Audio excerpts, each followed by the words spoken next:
Et bonjour! Comme je ne travaille pas aujourd'hui, j'ai décidé de venir vous voir le matin. Je ne sais absolument pas quelle heure il est, mais on est le matin. Et du coup, ce vlog sera posté un petit peu plus tôt. Vu que cet après-midi, j'ai plein de trucs à faire. J'ai mon papa qui vient ce soir à la maison, ce week-end. Et du coup, faut ranger un petit peu la maison. Et puis cet après-midi, j'ai envie d'aller aux champignons. Et donc voilà, je vous prendrai une petite image que je vous insérerai du coup dans le vlog de ce week-end, sachant que ce week-end, je pense que je ferai comme le week-end dernier, c'est-à-dire un week-end vlog, avec le samedi, dimanche en même temps.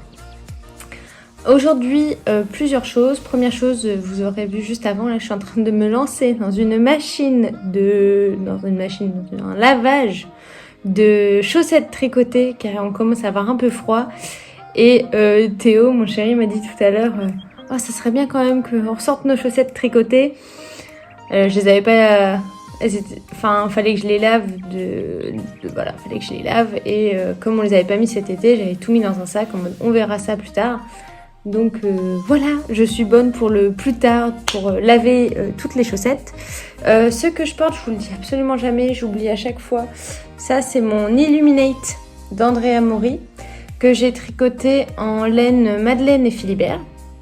Donc il s'agit du yak et soie non teint pour le coloris gris-marron qui est d'une douceur. Et après, c'est, je perds mes cheveux, 2 fils de mohair tricotés ensemble. Et là, il me semble que c'est le coloris Bombay. Voilà. Donc attends, je peux me lever un peu plus.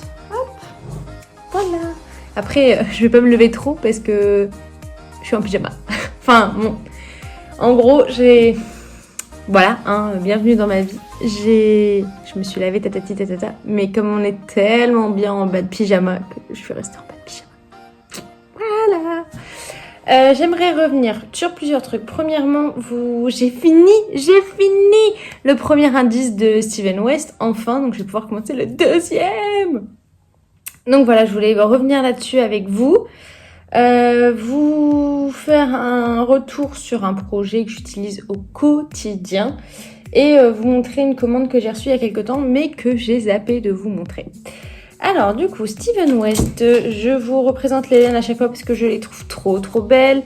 La Sokier Coupe Knit achetée chez Lil Weasel et la deuxième, la boutique de maman. Alors, vous êtes plusieurs à me demander la boutique de ta maman, elle est où? Est-ce qu'elle a un site internet? Tatata. Je réexplique que la boutique de maman n'existe pas. C'est-à-dire que le stock de maman est merveilleux. Elle a beaucoup de choses dans son dressing à la maison. Et quand tu rentres dans le dressing, il y a tellement de caisses de laine qu'on appelle ça la boutique de maman. Mais c'est juste un stash. Il n'y a pas de boutique, machin. C'est une petite blague entre nous qu'on appelle la boutique de maman. Mais il n'y a pas de boutique de maman. Donc, dans le stock de maman, maman m'a gentiment offert cet écheveau-là et 2 écheveaux de Hedgehog Fiber. Tu vois le stock, si t'en es à dire à ta fille, vas-y, prends ce que tu veux, ma chérie. Voilà. Donc, j'avais 2 écheveaux comme ça. 2 écheveaux que j'avais achetés à l'anniversaire de Lana et Tricot. Donc, c'est de la fine sock. Elle, c'est El Robledal de la Santa, qui était aussi au Knit It. Voilà. Et donc, il fallait 2 écheveaux des principales. Et comme ça, c'est des écheveaux de 50 grammes, ça me fait l'équivalent d'un écheveau pour la contrastante. Et donc, pour le premier indice, il fallait la laine principale la plus foncée et la laine secondaire, moi j'ai mis la plus claire. Donc, déjà là, les cakes, ils sont trop beaux. J'ai trouvé que les cakes avaient énormément diminué pour ce premier indice. Donc, contrairement à l'année dernière, en fait, où on avait 5 écheveaux. Donc moi j'avais pris de la Arouetta, donc ça faisait 2 pelotes de 50 de chaque couleur. J'avais presque jamais utilisé la deuxième pelote de 50. Mais là je pense que il y a moyen qu'on utilise bien tout ce qu'on a et ça c'est cool. Pour tricoter cet indice, moi j'ai utilisé mes Chiagu en... Voilà, c'est ça. Chiagu 3,5 parce que je trouve que comme le câble de chez le petit double menton, il était gratuit. Comme le câble de chez Chiagu est rigide, en fait, c'est super pratique pour faire des allers-retours pour les châles. Voilà mon petit tips. Je vous ai montré la semaine dernière, non, hier, tous mes petits marqueurs que j'utilise puisqu'il en fallait plein et ils sont beaucoup trop beaux. Et donc, t'es prête? Parce que j'ai fini là. Attends, je mets dans le sens là. Et voilà. À fond les rayures aujourd'hui. Et donc voici ma section 1. Section 1. Alors, je vais revenir sur comment on fait. Parce qu'aujourd'hui j'ai le temps. En fait, on a commencé par un énorme high cord. Hop. Il fallait répéter quoi? 122 fois? Ouais, un truc de fou. Donc un grand high cord. Et après, il nous a fait relever des mailles tout le long de la corde. Tout le long de l'high cord pour faire ce rang-là qui est en blanc là. Et après, c'était en gros que des mailles endroits, des augmentations, des doubles diminutions. Tiens, en fait, c'est dans l'autre sens que je devrais te le mettre. Des doubles diminutions. Et pour faire ces jolies tresses là, c'est en gros des boudins comme ça. Mais alors attends, maman, tu m'appelles? Je te réponds, j'arrive. Petit appel terminé. Alors du coup, j'étais en train de vous montrer que oui, en fait c'est des espèces de boudins qu'on a fait comme ça. C'est-à-dire que c'est juste, on a monté des mailles, on a fait du jersey et on a rabattu les mailles. Donc ça faisait plein de petits boudins et après les petits boudins, hop, tu passes hop dans la boucle, hop dans la boucle et ça fait cette magnifique tresse. Pourquoi cet indice était très long? Et bien c'est pour ça, parce qu'en fait à chaque fois il fallait qu'on remonte des mailles, qu'on en rabatte pour faire chaque boucle de ces tresses. Et autant dire que comme il y a 5 tresses, ça faisait énormément de montage et de rabattage de mailles sur un rang. C'était un petit peu long. Et après, on a fini par faire un high cord. Donc voilà, je suis à cette étape. J'ai hâte de commencer la suite. Voilà. Concernant Steven West, c'est tout. Ah oui, et je viens de montrer à maman. J'ai reçu du coup mes échantillons de laine. Et en fait, ça aurait été super canon en vert aussi. Tu vois, en contrastant. Parce que là, dans ma laine, voilà, comme là, il y a des petits speckles verts. Et de toute manière, ça allait bien avec ça. Donc, comme j'ai rien de vert peps, comme ça, vert anis, je me dis peut-être que... Oula, ça a bougé. Peut-être que pour celui de l'année prochaine, ça serait sympa. Mais en même temps, c'est de la Fabelle, ça aurait pas été très très doux. Je veux revenir sur un truc que j'utilise tous les jours. Et en ce moment, il s'agit de mon sac qui est blindé de plein de trucs. Parce que c'est actuellement mon sac à main. Et d'ailleurs... Ça, c'est pour moi après la deuxième. Hop là. Que j'ai imprimé hier. Donc, il y a plein de trucs dedans. Mais je peux vous le montrer en pleine action du coup.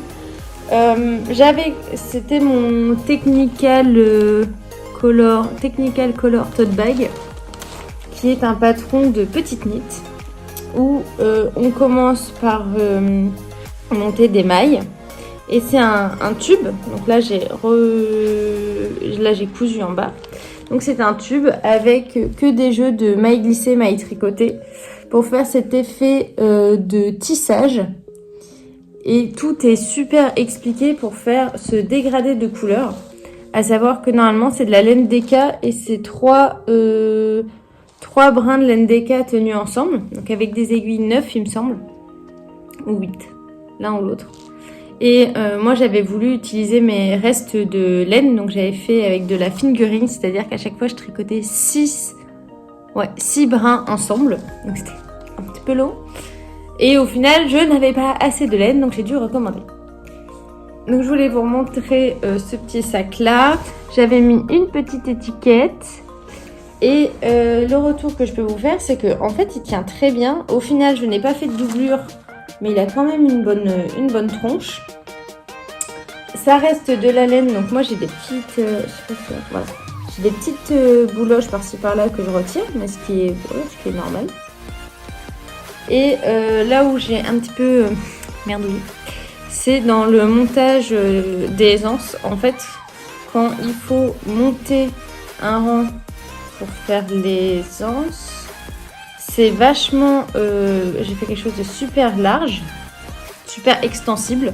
Et quand j'ai rabattu, j'ai pas trouvé son tuto. Donc j'avais pas fait son tuto pour rabattre. Et donc c'est super dur de ce côté-là et souple de ce côté-là. Ce qui fait que mes anses, tu vois, elles font un peu ça. Ce qui n'est pas super compliqué, ce qui n'est pas un problème en soi dans la vie de tous les jours. Mais tu vois, j'ai pas des anses bien droites, quoi. J'ai des anses où il faut que je les tienne comme ça, en gros. Voilà. Donc ça, c'est mon petit retour sur mon sac à main que j'utilise en ce moment. Comme il pleut pas et qu'il fait un peu froid, parce qu'en gros, le problème, c'est que s'il pleut, la pluie sur ma laine, je ne sais pas comment ça réagit. Et quand il fait chaud, ça reste quand même un sac à main à 3 épaisseurs de déca. Donc c'est un petit peu chaud. Donc voilà. Et je voulais vous parler de mes commandes. En fait, j'ai reçu de la laine. Et j'en ai acheté aussi. Donc voilà, je voulais vous montrer, profiter de ce vlog pour vous montrer un petit peu mon stash aussi. J'ai été contactée du coup, il me semble que c'était en juin, par Bergère de France pour me faire tester leurs fibres. Et j'avais testé la coton lin jaune et je m'étais fait un petit top avec qui était génial, que j'ai super bien porté cet été. Voilà. Et ils m'ont proposé de refaire pareil, donc c'est-à-dire regarder sur leur catalogue qu'ils m'ont envoyé une fibre que j'aimerais essayer, sans autre chose dedans, c'est-à-dire que juste ils m'ont envoyé la laine pour que j'essaye, et puis ça s'arrête là, donc c'est cool. Donc ce que je voulais dire, c'est que je n'ai pas d'impératif de vous en parler. Si, je crois que je dois juste faire deux photos. Bref, voilà. Et donc j'ai demandé si je pouvais prendre de la laine, mais pour faire un projet, pas pour moi. Donc ils m'ont dit ok, pas de souci. Et à ce moment-là, j'étais avec ma belle-sœur Alexia en vacances. Et donc j'ai dit c'est l'occasion parfaite pour que j'essaye les laines avec de l'acrylique dedans pour que tu puisses le mettre à la choupette, donc à Chloé, le petit bébé de 1 an. Et je lui fasse quelque chose et que toi, en fait, tu l'utilises comme si c'était un vêtement assez précieux, mais pas trop, que tu mettes à la machine, et pour que je puisse savoir vraiment comment ça marche cette laine-là, si jamais je veux faire des cadeaux à d'autres enfants, donc qui contiennent de l'acrylique. Parce que moi, je sais que pour moi, je n'en mettrais pas, mais pour les enfants, pour que ça passe à la machine, ça serait nickel. Et donc, on a choisi une couleur très très belle, très lumineuse. En fait, l'acrylique rend ce côté très très lumineux et brillant. Et du coup, on a choisi cette couleur-là et on a décidé toutes les deux de faire que je tricoterai une robe de petite knit. Si j'ai le temps, je vous insérerai la photo, sinon vous verrez quand je l'aurai tricotée. Une robe de petite knit en laine. Et j'ai donc choisi la Calinou en composition, c'est-à-dire que j'ai 75% d'acrylique et 25% de mérino. Et c'est le coloris magenta qui se tricote normalement en 3, et ce qui est parfait parce que c'est exactement ce qu'il faut faire pour cette robe. Je crois que j'en avais... Je vais faire un peu de bruit, désolé. Il me semble que j'en avais commandé 5. Enfin, bref, alors attendez. J'en ai commandé... Non, j'en avais commandé 6, mais ils ont dû se planter parce qu'ils m'en ont envoyé 7. Mais c'est pas très grave. Hop, donc voilà. Je vous montre ça. Regardez. Ouh. Bon, il en reste plus que 5. Cette couleur est juste sublime. C'est super super doux. Et donc là, de toute manière, j'ai Steven West en cours, donc je ne peux pas castonner. Je castonnerai plus tard. Voilà. Pour faire une petite robe pour une choupette, elle va être trop canon. Donc, hop, je récupère celle-là. Donc, elle va être super canon. J'ai hâte de la tricoter. J'ai hâte de savoir comment la laine, elle va réagir au lavage. Parce que moi, je pense que quand je lui offrirai, je le passerai pas à la machine. Je ferai une lessive à la main. Et après, elle, dans le cours du temps, elle utilisera la machine. Donc, je pourrais vous faire un retour là-dessus. Et c'était dans le même placard qu'un autre truc de laine que j'ai acheté pour elle. Qui était, je crois que je vous l'avais présenté, mais voilà, c'est là.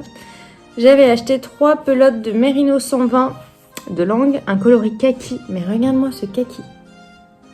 Je le trouve super, super beau. Un kaki, voilà, magnifique. Parce que maman avait tricoté pour Chloé le petit gilet noisette de Longue avec Anna. C'est un petit gilet avec plein de petites noppes. Et ma belle-sœur l'a mis non-stop à Chloé. Même quand elle avait 9 mois, elle avait encore son petit gilet qui était taillé en 3 mois. Parce qu'en fait, elle le trouvait génial. Donc je lui dis, écoute, arrête de mettre celui de 3 mois quand même. Les manches, elles arrivent là. Je vais t'en faire un à la bonne taille pour ta choupette. Donc j'ai 3 pelotes pour faire le petit gilet à la choupette. De toute manière, comme je vous ai dit, je pense que 1er janvier, un des premiers trucs que je fais, du moins en janvier, c'est de déballer tout mon stash et tout vous montrer, histoire que je me bouge un peu pour tricoter plus ce stash. Donc voilà pour aujourd'hui, j'espère que ça vous aura plu et je vous dis à demain. Non, pas à demain, pardon, je vous dis à dimanche soir. À dimanche.